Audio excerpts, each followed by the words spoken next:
सबको जय मसीह की। सहन करना और क्षमा करना, सहन करना और क्षमा करना।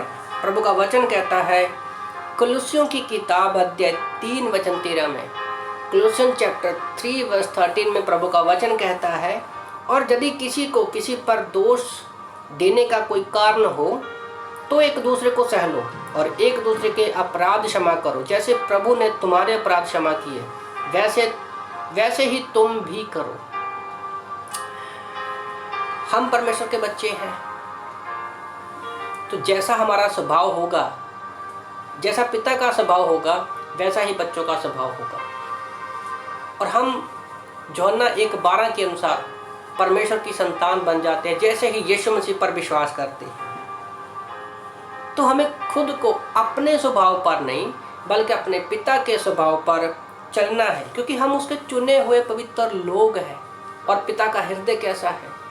कोमल है, दया से भरा हुआ है, मन दया से भरा हुआ है और उसके मन में नम्रता है और वो धीरज रखता है, लंबा धीरज रखता है और क्रोध करने में वो जल्दबाजी नहीं करता है। और हमें एक दूसरे के प्रति क्या करना चाहिए?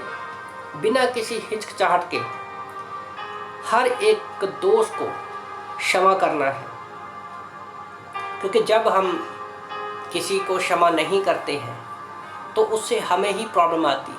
क्या प्रॉब्लम आती है? कि हम फालतू में क्रोध करना शुरू कर देते हैं, और जब क्रोध आता है तो वो दोष बन जाता है, फिर बदनामी होती है, हम गंदी गालियाँ बकते हैं और अन्य अधर्मियों की तरह हमारा व्यवहार होता है। हमारी हर एक प्रतिक्रिया जो रहती है वो अन्य लोगों की तरह होती है।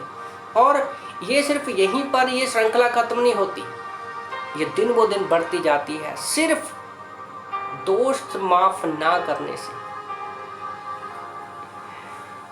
और इसी के खिलाफ पौलुस हमें यहाँ पर एक चेतावनी भी देता है कि हमें अगर हमारा कोई विरोध कर रहा है, हमें उसको सहन करना है और क्षमा करना है। कई बार क्या होता है, लोग सहन तो कर लेते हैं पर क्षमा नहीं कर पाते। आप किसी को भी पूछो, क्या कोई ऐसा व्यक्ति है जिसने आपके दिल को चोट पहुंचाई हो? चाहे चोट वो 1 दिन पहले की हो, 6 महीने की हो, 10 साल की हो, 50 साल की हो, बंदा एक झटके में बता देगा। अगर व्यक्ति ऐसा बताता है तो समझो कि वो अभी तक भूला नहीं है। मैं यीशु मसीह के बारे में सोच रहा था, उससे पहले दाऊद के बारे में हम लोग सोच सकते हैं। दाऊद ने साउल का कुछ भी नहीं बिगाड़ा था, पर फिर भी वो उसके पीछे उसको मारने के लिए पड़ा। उसने सिर्फ सहन ही नहीं किया बल्कि दाऊद ने साउल को माफ भी किया। और यीशु मसीह तो उससे 1000 कई बढ़कर है। उसने तो कोई पाप किया भी नहीं था, उसने सिर्फ हमारे पापों के लिए सहन ही नहीं किया बल्कि क्रूस पर जब वो था तो उसने आखिरी शब्दों में 7 शब्दों में क्या कहा? प्रभु इन्हें क्षमा कर, ये नहीं जानते कि ये क्या कर रहे हैं। तो हम उसी एक जीवित खुदा की पिता की संतान हैं। हमें भी सिर्फ लोगों की कड़वाहट को, गुस्से को, उसकी बातों को सहन ही नहीं करना बल्कि उनको माफ़ भी करना है और दिल से माफ़ करना है।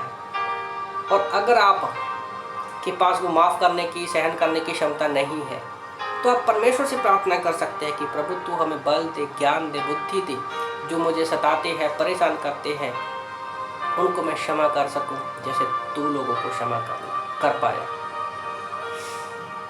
आमीन।